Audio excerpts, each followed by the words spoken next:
Hello, everyone. Welcome back.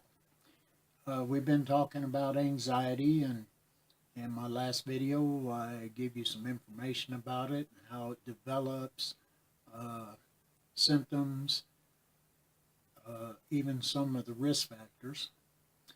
And so today, I want to talk about some of the things that you can do when you feel an anxiety attack coming on. One of the first things I want to mention to you is an incident that happened, and I'm kind of proud of this situation because it worked out really well. But where I work, we deal with a lot of animals up there, and we even have snakes.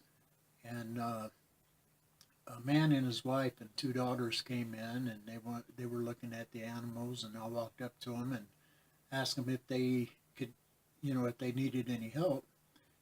And we got to talking about the snakes that was there, which are the baby ball pythons. And they're not really huge snakes right now, probably maybe about a foot long.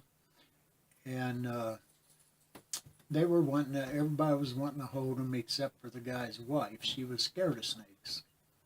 And, as I was talking to them about snakes and letting the kids hold it and let the husband hold it, uh, they kept trying to stick it into the wife and mother's face to get her to hold it, and this was scaring her. And so I had put the snake back, and they walked off to go look at some of the other animals, and the guy's wife came back over to me and started talking to me about the snakes. And like I say, she is really, really scared of snakes, and I don't know, if she had any kind of bad incident with snakes, or if it's just something that she was told as she was growing up. But anyway, she had a pretty good fear of snakes. Her anxiety was up there pretty good. She was shaking a little bit, the closer she got to the glass. And so I talked to her a little bit about the snakes at first, and then I told her just stay right where she was, and I'd take one out and let her take a look at it, which I did. I took it out, and of course it curled up in my hand, and I was holding it and kind of petting it on the head a little bit, and I was explaining to her that, that snake didn't want to hurt her. So I'm standing there petting the thing on the head and all that, and I asked her, I says, would you like to try to hold it? I said, if you're really scared, that's okay. I said, but like I say, it's not going to hurt you.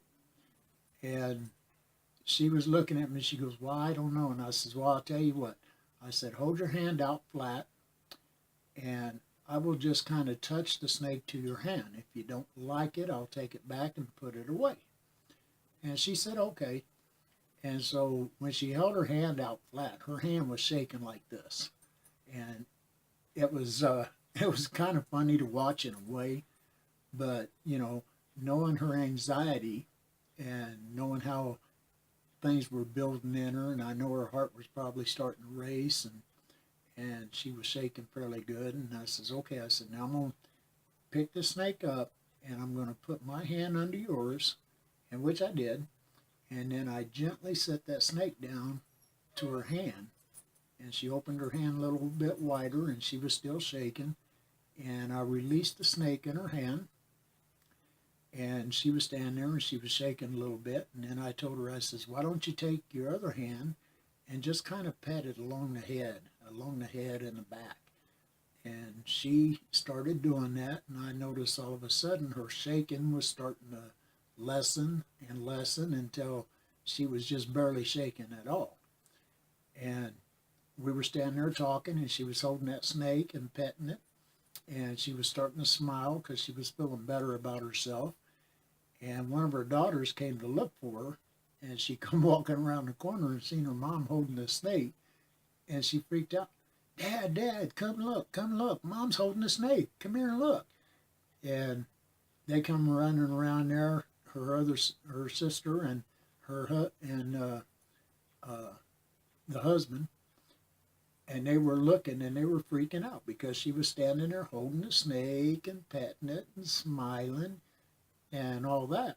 And so I took the snake, put it back in its uh, in its cage, and she thanked me for being so nice and helping her hold the snake. And I had her sanitize her hands, of course. And I told her, I says, anytime you want to come down and hold one of these guys, you just come on down and we'll let you hold one and you get more used to them. And so when they walked away, as they were walking away, her husband come up to me. He says, man, I don't know what you did. He said, but she has been so deathly afraid of snakes. And he says, here, you have her here about 10 minutes and you got her holding a snake. And I told him, I says, I just let her know that there was nothing to be afraid of, and I wasn't trying to ram the snake up into her face and, and all that. And I talked to her gently about it and went ahead and set it in her hand, and she took it and she started petting it. I said, I don't think she's going to have that much problem with snakes anymore. So anyway, that's a good story of one way to conquer a fear, face it head on and take it. And it depends, and it also, a lot of it depends on how people try to assist you in overcoming some of these fears. And so there are some ways when you feel a anxiety attack or even a panic attack coming on, there are some things that you can do, such as with your breathing. Okay, you're going to feel your breathing starting to quicken, and your heart's going to start pounding, your breathing going to start quickening up on you. Just take a few deep breaths. Just slowly take a few deep breaths and breathe in, and then just exhale. And when you breathe in, you just fill your stomach fill with air and concentrate on that. And then when you exhale, just count down from 4 as you're exhaling. And as you're doing this, your breathing will start coming back to normal. And then if you've already experienced an anxiety attack or panic attack, you know how frightening it can be, and just remind yourself that you're going to be okay. Okay, just recognize what's starting up, and just go through the steps and process of breathing and trying to relax, and realize that you're going to be okay. All right, and this also works for panic attacks as well. So, in some cases, it depends on how severe it is. Okay, uh, you know, there's a lot of relaxation techniques that you can use, trying to try to calm yourself down, like aromatherapy, muscle relaxation, stuff like that. And then, of course, one big thing is lifestyle changes. All right. Uh, Stress is a big part of panic attacks and anxiety attacks. So if you learn to manage your stress, the stress in your life, that's going to help a lot, because high levels of stress can cause anxiety and can cause panic attacks. Uh, Try to get rid of the negative thoughts. Stop thinking negative, as much as you probably do. A lot of people constantly think negative. You need to change that way of thinking. And again, it's a brain thing. It's the way you think. Okay? You've trained yourself to think one way. Now you got to retrain yourself to think another way, to try to think more positive about outcomes of things you're going to do. And you start thinking more positive about them, it makes things come easier to you. You can handle a lot of situations much better, and there's less chance of an anxiety attack. Moderate exercise, yoga, meditation, stuff like that will also help relax the body. Eat a good diet, a good balanced diet. And if you need to, join a support group. One of the biggest things, though, is limit your consumption of alcohol, drugs, and caffeine. Those because uh, alcohol and drugs, the majority of them are major depressants. Okay, so and caffeine has that effect on a lot of people too. With me, caffeine wakes me up, gets me going. But at night, I can drink a cup of coffee or two at night sometime before I go to bed, and it helps me sleep. So it works both ways for me. Okay, but if you, especially the alcohol and drugs, if you limit those, uh, don't do drugs. Period. You know, unless they're prescribed medications. Uh, if you limit those, that helps a lot with the prevention of with helping prevent anxiety and panic attacks. All right, and remember that, like I say, that anxiety and panic attacks are two different things. They're totally different.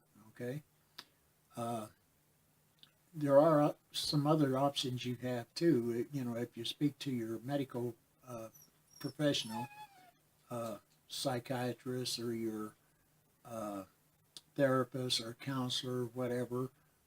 You can talk to them about using antidepressants and anti-anxiety drugs, and there's a few other drugs that work well for these things as well. Okay, uh, depression, again, we're talking about depression because, like I stated in earlier videos, depression, it plays a big part in a lot of these different dysfunctions. Okay, and the anxiety, like I said, is not recognized as a mental dysfunction or mental disorder, however you want to put it. Uh, the DSM-5 that I mentioned in my last video, that's the book, the guidebook that doctors, psychiatrists, therapists, counselors, social workers, they all use that uh, in their determination of what type of mental dysfunction or mental disorder you have. And like I said, anxiety is not listed in there because it's not considered uh, quote unquote mental dysfunction or mental disorder. Okay, and as I stated, it's basically a learned uh, dysfunction. And I'm calling it a dysfunction because I think anybody that has anxiety, that anxiety is a dysfunction. But as I explained in the earlier videos, that anxiety uh, is learned. It's classically conditioned or vicariously conditioned into you. Okay, so and Bean's anxiety attacks come on gradually. You can feel when one's coming on. You can tell it's coming on. So you can instantly take the steps to start reducing the symptoms, okay? So that you don't go into a full-blown anxiety attack.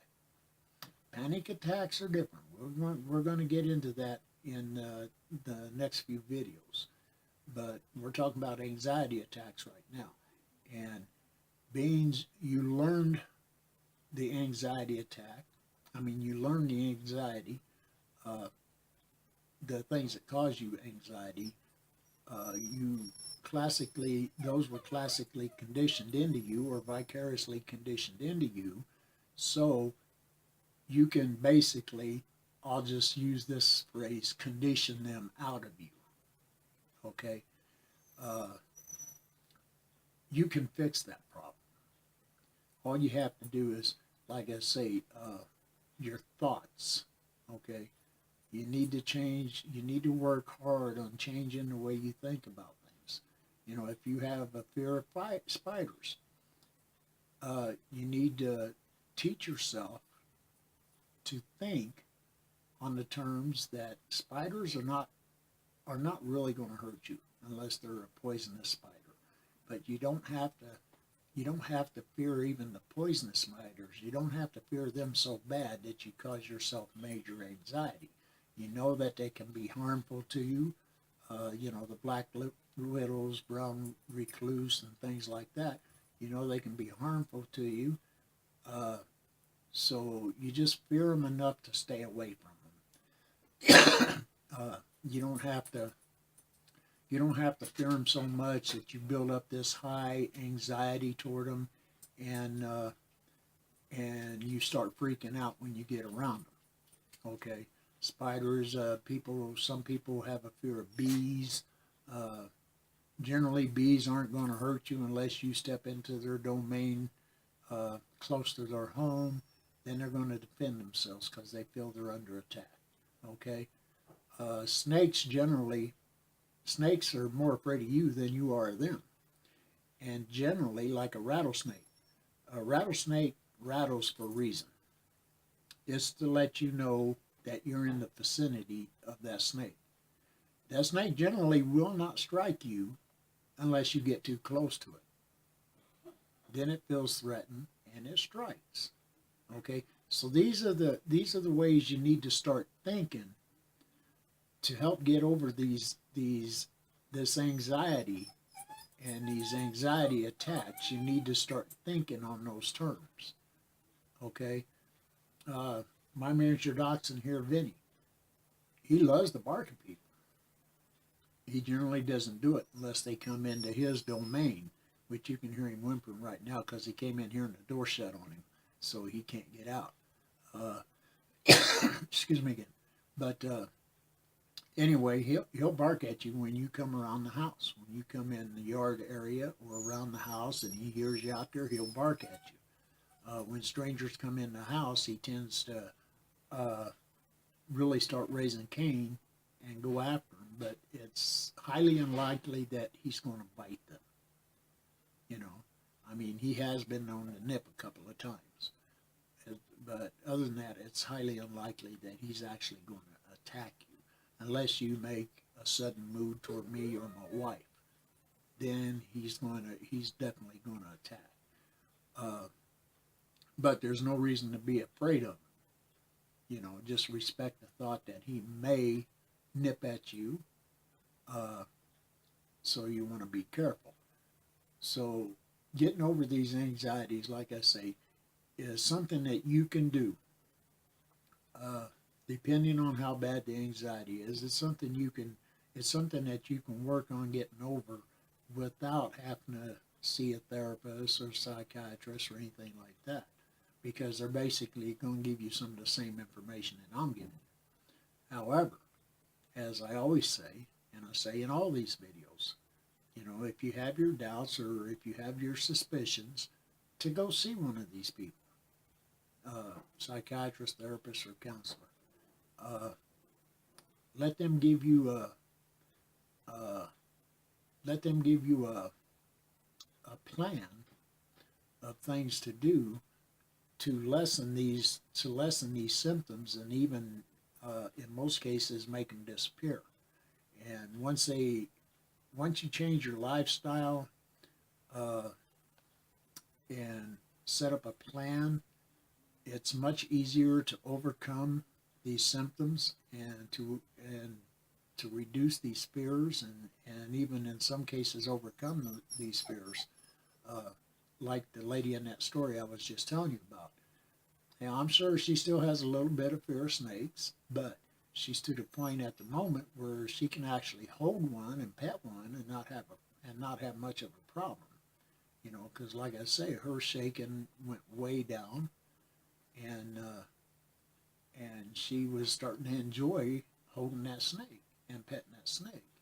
So it's just a matter of, like I always say, there's nothing that nobody can do. You can do anything you want to do. All you got to do is want to do it. If you want to do it bad enough, you can do it. If you want to start getting rid of these symptoms of anxiety and start reducing your anxiety attacks, you can do that if you really want to do it. All you have to do is just follow the type of steps I gave you. Now I will list in the description uh, some of these steps that you can do to lessen your symptoms of anxiety.